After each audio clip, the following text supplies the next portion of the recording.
Olá, eu sou o professor Geraldo Bacelar Anton. Sou engenheiro, mestre em ciências ambientais, geotecnia, ciências ambientais, PhD, e hoje nós vamos conversar sobre alguns tópicos especiais dentro do tema barragens. O tema barragem é um tema muito amplo e cabe a mim nesse momento falar sobre seções transversais, estabilidade de taludes e infiltração e sistemas de drenagem interna.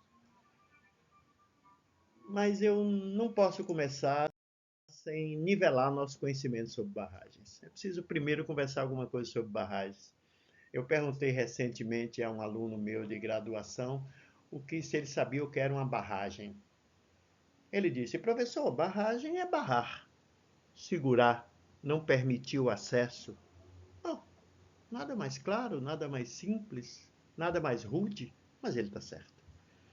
São estruturas transversais, né, construídas geralmente em meio a cursos de água, com o objetivo de conter e acumular grandes quantidades de água ou depositar ou outros materiais líquidos, ou deposição de outros materiais líquidos e sólidos, como rejeitos de processos industriais.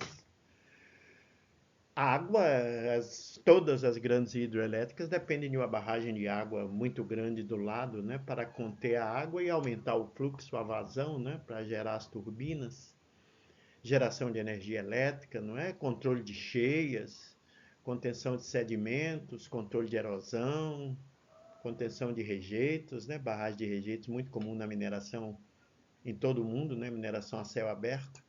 A barragem mais comum é a barragem de terra, né? Ela pode ser apoiada em vários tipos de fundação, né?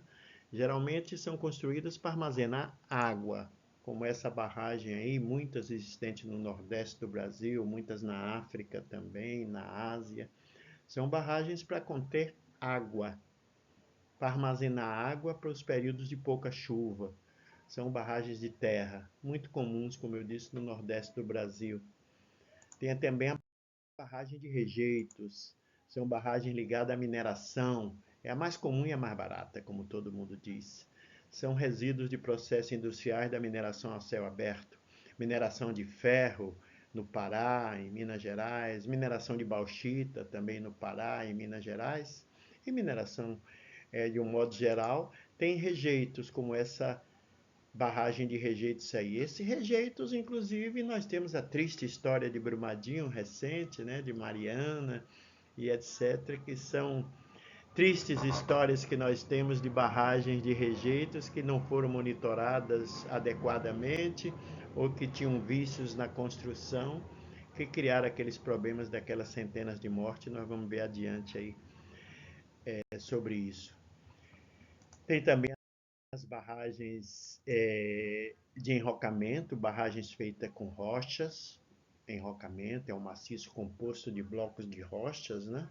Compactadas em camadas, muito comuns no Oriente Médio, também na China, no Japão, nem tanto, mas na China, no Vietnã, na Coreia do Sul, muitas barragens compactadas com rochas, que é barragem de enrocamento. Claro que tem é, é, é, concreto, né, nas bases, concreto nas fundações, concreto nas ligaduras, lógico.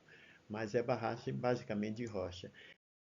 Tem a barragem de concreto propriamente dito, que é uma laje de concreto sustentada por contrafortes, né? Que vai receber todas as tensões provenientes do acúmulo de água sobre a laje e as tensões ligadas à energia eólica. Precisa ter fundações muito fortes, mas é uma barragem também muito comum no Oriente, né? Em alguns casos tem também tirantes. Aqui no Brasil tem algumas com tirantes e até com injeção de calda de cimento para manter o controle geológico. Eu trouxe três fotos que acho muito interessante. Essa grande aqui do lado esquerdo de que vocês veem é uma barragem de concreto bem grande. A do meio é uma barragem arco de concreto também, mas chamada de barragem arco, né? Muito comuns, como eu disse, na China. E essa da ponta direita é uma barragem feita em ombreiras, né? Que a morfologia cria ombreiras do lado de um curso d'água e essas ombreiras proporcionam diminuição dos custos para a colocação do concreto e fazer a barragem. Muito comum no Oriente Médio, que tem grandes cânions, grandes ravinas em rios profundos e profundos também do ponto de vista da altitude externa. Ele é bem profundo lá embaixo e o rio também é profundo. São barragens muito interessantes porque quanto mais profundo, mais cara a fundação, né? Mas vamos voltar ao que me propuseram para conversar, o tema proposto. O tema proposto é seções transversais, estabilidade de taludes, infiltração e sistema de drenagem interna. Perguntei a esse mesmo aluno o que é uma seção transversal em barragem. Ele fez, é um corte, uma fotografia do meio, transversalmente de ponta a ponta. Rapaz, difícil dizer não a esse camarada. Muito simples e, mais uma vez, muito correto. A gente faz uma seção transversal quando faz um raio-x do pulmão, né? Um raio-x do tórax. É uma foto de uma seção transversal interna do nosso corpo, né? Quando a gente quer fazer uma coisa em 3D em profundidade, faz uma ultrassonografia. Se não, faz uma foto transversal. É um raio-x do tórax. Eu peguei uma seção transversal de uma barragem muito interessante, que tem aqui o maciço estabilizador a montante e o maciço estabilizador a jusante. Os filtros, aí no meio os filtros, claro, vamos conversar sobre isso já já. O tapete drenante, sem dreno essa barragem tende a cair, tende a drenar, porque a água quando percola ninguém segura, não é? Vou conversar sobre isso já já. E o maciço estabilizador a montante, de onde vem a água, e a jusante. E para isso, vamos deixar claro que é montante e jusante, né? Montante é de onde a água vem, jusante é para onde a água vai. Bem simples, de onde a água vem, para onde a água vem, vai. Ou seja, o rio nasce a montante e a foz fica a jusante. Isso é muito comum as pessoas se atrapalharem em montante e jusante. Eu já vi um geógrafo formado, cheio de títulos, falando justamente o contrário. Mas montante é de onde o rio vem e jusante é para onde o rio vai. Montante é onde o rio nasce. Olha uma pequena hidrelétrica. Essa foto que eu peguei de um site de geotecnia de Portugal. Por isso que está hidroelétrica, com C aqui no meio, né? Português de Portugal. Português muito mais puro que o nosso, né? Começou tudo lá. Está vendo aqui o reservatório do lado esquerdo, a descida, o canal da água, vem para a turbina, gera energia e aqui o rio a jusante. E o canal vem a montante. Então, como se fosse um corte, uma fotografia do corte. É como se cortasse transversalmente a central hidrelétrica e fizesse uma fotografia do corte. Mais ou menos isso, como se fizesse uma fotografia do corte. Da mesma forma, quando eu mostrei a seção transversal da barragem, né? A estabilidade de talude, eu peguei a definição muito simples. A Wikipédia tem seus problemas, mas tem definições muito simples que nem aquele aluno, né? É um plano de terreno inclinado que limita um aterro e tem como função garantir a estabilidade do aterro. Pode ser resultado de uma escavação ou de uma origem natural. Algumas pessoas criam problemas em entender um talude de origem natural. Eu conheço vários. No setor Ferrosos Norte da Vale, em Parauapebas, no Pará, tem vários taludes naturais, né? Agora, claro que tanto natural quanto artificial, as tensões de cisalhamento atuantes e resistentes do talude estão relacionadas com a estabilidade. A estabilidade depende das tensões de cisalhamento atuantes e as resistentes embaixo do talude, né? Soluções para a estabilização do talude devem pensar em alterar, em mitigar algum desses fatores, né? Estabilidade do talude depende disso. Quando não tem estabilidade do talude, pode ter um abrumadinho da vida, né?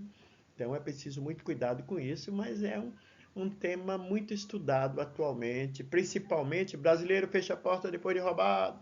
Pois é, principalmente depois de Mariana, depois de Brumadinho, depois de uns outros pequenos acidentes no Pará. Então começou a se pensar sobre estabilidade de taludes. Essa estabilidade depende, como eu disse, do cisalhamento que atua em cima do talude e que resiste embaixo do talude. Isso é preciso a gente começar a ver essa questão aqui, que é a infiltração de água e os sistemas de drenagem interna do talude ou até da barragem como um todo. A infiltração é fundamental que seja analisada. É mais comumente em barragem de aterro, claro. Esse aspecto afeta diretamente a estabilidade dos aterros. Altera a geometria dos aterros devido à mudança do equilíbrio de forças, né? O aumento da poropressão e também pode causar erosão interna. A erosão interna leva ao pipingue, né? Infelizmente, isso pode causar, porque, como eu disse a vocês, a água descendo em percolação, ninguém segura. Não confundir percolação com lixiviação. Eu vi um repórter outro dia de uma emissora de TV dizer que a água estava percolando, a água da chuva era uma percolação pluvial que estava levando tudo que encontrava pela frente na rua. Poxa, isso é lixiviação. Percolação é o efeito da gravidade descendo de cima para baixo. Ninguém segura. Então, se ninguém segura, é preciso, antes de construir a barragem, segurar, verificar as propriedades do solo, plasticidade, gradação, não é? Argilas plásticas com IP menor que 15 são muito suscetíveis à infiltração. O índice Califórnia, o CBR, o índice de Califórnia abaixo de 40 é muito suscetível à infiltração. E erros crassos na classificação dos solos no pré-projeto da barragem leva à execução temerosa da estrutura em si e contribui para o fenômeno da infiltração. Sem dúvida, eu já vi projetos de barragens que infelizmente dá medo se eu fosse construir essa barragem que eu li o projeto. Ainda bem que não era eu. Mas, evidentemente, eu critiquei e a gente vai ter de refazê-lo, porque não é possível um projeto sem verificar o grau de compactação do solo, a gradação do solo, a plasticidade, o índice Califórnia, não é? A pedologia de um modo geral, a geotecnia de um modo geral, porque senão isso vai levar a vamos dizer, um confronto da resistência do solo com as forças que atuam de fora. E isso pode levar à infiltração e até à queda da barragem. Para mitigar, né, e até mesmo eliminar esses fenômenos, além da constante supervisão, monitoramento, fiscalização, etc., devemos providenciar um eficiente sistema de drenagem, como este aqui. Olha aqui, tem uma drenagem, canaleta de drenagem externa, aqui, né, do lado de fora. O talude de montante, novamente montante, jusante, a vinda da água vem de cá da esquerda para a direita, jusante, mas o que tem de ficar claro para nós é que esses taludes externos são essa água que vem para esses taludes externos, além a água da chuva, além a água externa, tem as águas que vêm das canaletas internas. Isso é sistema de drenagem. Nós temos de proporcionar, não é tão simples assim, canaletas internas. Isso é um estudo maior que depende de uma conversa mais longa. Mas nós temos de proporcionar estruturas internas de desvio da água de percolação para que ela saia nessas canaletas de drenagem externa e daí vão para lugar que não vão causar problema para nós. Isso é fundamental. Essas trincheiras têm de ser feitas no maciço do talude, no maciço da barragem, para evitar que caia, simplesmente que caia, porque a água percola e não tem como segurar, né? A água morra abaixo, não tem como segurar. A água percola e percola mesmo. Então é preciso muito cuidado e é preciso segurar. Agora, claro que o sistema de drenagem pode ser dividido na drenagem interna, essa que eu estou falando, e na drenagem externa também. Algumas pessoas falam drenagem superficial. E, como eu falei aqui, devido à impossibilidade de se impedir a percolação no interior de um maciço, deve-se incorporar lá na parte interior estruturas que permitam um fluxo controlado da água para a área externa da estrutura. Não é complexo, é simples, mas é preciso se estudar um pouco mais para se conversar sobre isso. Claro que esses temas merecem uma abordagem muito mais profunda, muito mais aprofundada, que pode ser realizada em outros encontros. Muito obrigado a todos. Muito obrigado.